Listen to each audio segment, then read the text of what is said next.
नमस्कार दोस्तों, स्वागत है एक बार फिर से आपके अपने एजुकेशन चैनल यूट्यूबर देव पर। तो दोस्तों, रीट 2018 और आरपीएससी सेकंड ग्रेड 2018 की वेटिंग लिस्ट या यूं कहें पिकअप लिस्ट जारी होने के बाद रीट 2016 और सेकंड ग्रेड 2016 की वेटिंग लिस्ट की भी अब प्रतीक्षा जो है वो अपने अंतिम चरण में है। और इसके लिए जो है अब मांगे भी बढ़नी शुरू हो गई है कि हमारी जो वेटिंग लिस्ट है या यूं कहें जो पिकअप लिस्ट है वो जल्द से जल्द जारी की जाए। तो देखिए, शिक्षा विभाग और आरपीएससी के बीच अटकी 1200 अभ्यर्थियों की नौकरी। सरकार बेरोजगारों को तोहफा दे रही है, लेकिन विभागों की लेट लतीफी बेरोजगारों की उम्मीदों पर पानी फेर रही है। मामला वरिष्ठ अध्यापक यानी कि सेकंड ग्रेड 2016 के 1200 रिक्त पदों का है। अभ्यर्थी पिछले 5 साल से रीशफल और वेटिंग लिस्ट का इंतजार कर रहे हैं। बीते दिनों मुख्यमंत्री ने भर्ती की रीशफल रिजल्ट और वेटिंग निकालने के आदेश दिए। इसके बाद भी इसकी प्रक्रिया शिक्षा विभाग और आरपीएससी के बीच अटकी हुई। देखिए, शिक्षा विभाग इसमें क्या करता है, जब भी कोई भर्ती होती है तो आरपीएससी अपनी तरफ से उस भर्ती में सिलेक्ट अभ्यर्थियों को कहाँ भेज देती है, शिक्षा विभाग यानी कि निदेशालय भेज देती है। अगर हायर एजुकेशन है तो आयुक्तालय भेज देती है, वहाँ से वो सारी ज्वाइनिंग की प्रोसेस रहती है। आरपीएससी का काम नहीं है ज्वाइनिंग करवाना। तो अब देखिए, वहाँ उन्होंने लिस्ट भेज दी पहले 2016 वाली। अब उसमें कितने अभ्यर्थियों ने ज्वाइन किया, कितने ने नहीं किया, अब ये आरपीएससी को पता नहीं है। ये किसको पता है? ये निदेशालय बीकानेर को पता है, आरपीएससी अजमेर में है।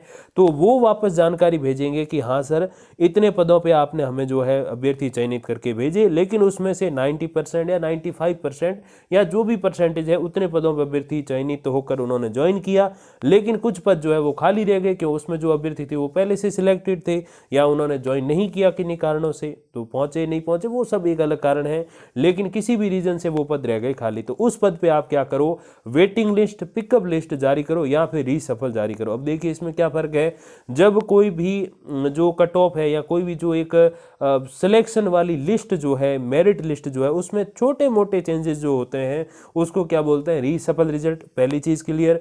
सेकंड जो है वो है वेटिंग लिस्ट। अब वेटिंग लिस्ट और पिकअप लिस्ट में फर्क क्या है, जब किसी भी भर्ती में जितने पद होते हैं उतने ही अभ्यर्थियों को ज्वाइनिंग के लिए बुलाया जाए और जो पद खाली रह जाते हैं उस पे नए अभ्यर्थी बुलाना, उसको कहते हैं वेटिंग लिस्ट, प्रतीक्षा सूची या वेटिंग लिस्ट कहते हैं। अब देखिए, पिकअप लिस्ट क्या है, तो जितने पद हैं उसके 1.5 या 2 गुना कई बार अभ्यर्थियों को बुलाया जाता है और उसमें से 1 गुना को पहले सेलेक्ट कर लिया जाता है। फिर जो रिक्त पद रह गए उस पे नए अभ्यर्थी ना बुला के रिजर्व लिस्ट में से अभ्यर्थियों को जो सिलेक्शन होता है उसे कहते हैं पिकअप लिस्ट। पिकअप मतलब चुनना, किस में से चुन रहे हैं, रिजर्व लिस्ट में से। अब रिजर्व लिस्ट कैसे बनती है, जितने जैसे 100 अभ्यर्थी लेने हैं तो 150 या 200 बुला देते हैं। 100 तो पहले सेलेक्ट हो गए, फिर जो पीछे 50 या 100 बच गए उसमें से सिलेक्ट करके मेन लिस्ट में डाल के उनको ज्वाइनिंग की तरफ भेज देना, उसको कहते हैं पिकअप लिस्ट। तो ये आप अंतर समझिए। कई बार क्या अभ्यर्थी नए नए रहते हैं तो उनको ये थोड़ा सा फर्क नहीं पता चलता कि वेटिंग लिस्ट क्या है, पिकअप लिस्ट क्या है और रीशफल क्या है। अब देखिए, माननीय मुख्यमंत्री ने भी आदेश दे दिए लेकिन फिर भी कुछ हुआ नहीं है। शिक्षा विभाग को रिक्त 1200 पदों की अनुशंसा आरपीएससी को भेजनी। जैसे मैंने अभी आपको समझाया कि जो खाली पद है, कितने भरे कितने खाली, जो भी डिटेल है यहाँ, जैसे 1200 पद है तो उसकी सारी जो डिटेल है, हाँ 1200 पदों पर आप और अभ्यर्थी सेलेक्ट करके भेजो, क्योंकि अभ्यर्थियों को चुना किसने, आरपीएससी ने, और ज्वाइनिंग किसने कराई, आपने निदेशालय ने करवाई, बीकानेर ने। तो जाहिर सी बात है वो आरपीएससी को वापस मैसेज करेंगे, उनको जो है वापस कागजात भेजेंगे, हाँ 1200 ये पद हैं, इस विषय के हैं और आप उस पर जो है नए अभ्यर्थी सिलेक्ट करके हमें भेजिए। और इसमें देखिए, कई बार ऑप्शन वगैरह भी भरवाए जाते हैं कि जो पहले सिलेक्ट हुए अभ्यर्थी हैं वो दोबारा ट्रांसफर घर के पास करवाने के चक्कर में फिर से फॉर्म ना भर दें, तो ये भी एक चीज़ होती है। तो बाकी अमूमन तो सेम भर्ती का अभ्यर्थी उसी में जो है वापस क्यों आना चाहेगा।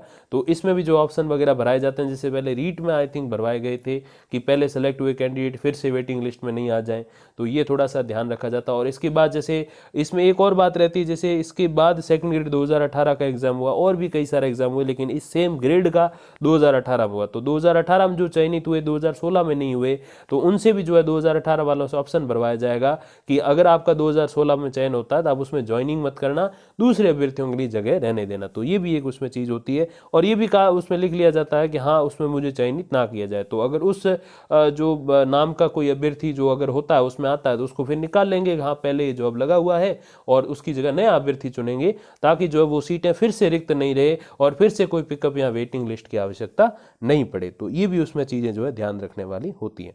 अब इसके बाद भी विभाग ने अभी तक अनुशंसा नहीं भेजी है। शिक्षा विभाग जहां अनुशंसा भेजने की बात कह रहा है, वहीं आरपीएससी विभाग का तर्क है कि विभाग से अभी तक हमें अनुशंसा नहीं मिली है। ऐसे में बेरोजगार शिक्षा विभाग और आरपीएससी के चक्कर लगा रहे हैं। अभ्यर्थी अनिल शर्मा ने बताया कि 1200 अभ्यर्थी पिछले 5 साल से संघर्षरत हैं और इसके लिए निदेशालय बीकानेर पर धरना भी दिया जा चुका है। कई बार शिक्षा मंत्री से मुलाकात करके मांग उठाई। अब बीडी कल्ला है, बीकानेर के ही है आई थिंक, जहाँ तक मुझे याद है। पहले तो गोविंद सिंह डोटासरा थे, सीकर के थे अपने लक्ष्मणगढ़ के, तो वहीं से हैं। तो हर बार आश्वासन ही दिया जा रहा है, बाकी कुछ चीज़ें तो हो नहीं रही। अब अभ्यर्थियों का कहना है कि 15 दिन में अगर रीशफल रिजल्ट और वेटिंग नहीं निकाली गई तो जयपुर में आंदोलन करेंगे और इसे लेकर रणनीति तैयार हो चुकी। तो अब सरकार पे फुल ऑन प्रेशर है, जल्दी जो है अपने आरपीएससी सेकंड ग्रेड 2016 की, और इसमें तो नई अपडेट, एक अलग अपडेट मैं आपको बता दूंगा, रीट 2016 की दोनों की वेटिंग या रीशफल या पिकअप जो भी आए आपका लाभ है तो वो जरूर आ सकती है। तो बिल्कुल रेडी रहिए, अपने डॉक्यूमेंट्स वगैरह जो है प्रिपेयर करवा लीजिए। अब क्या ही है, मेन तो सारे डॉक्यूमेंट्स हैं आपके, कोई जाति प्रमाण पत्र वगैरह पुराना है तो वो आप रेडी करवा लो, और भी कोई छोटा मोटा डॉक्यूमेंट है तो तैयार करा लो, संशोधन वगैरह तो करवा लीजिए, और जल्दी आपको जो है नौकरी की सौगात मिलने वाली है। बाकी जो भी अपडेट आएगी तो मैं आप तक पहुंचा दूंगा वीडियोज़ या फिर कम्युनिटी पोस्ट के माध्यम से। तब तक के लिए धन्यवाद, नमस्कार।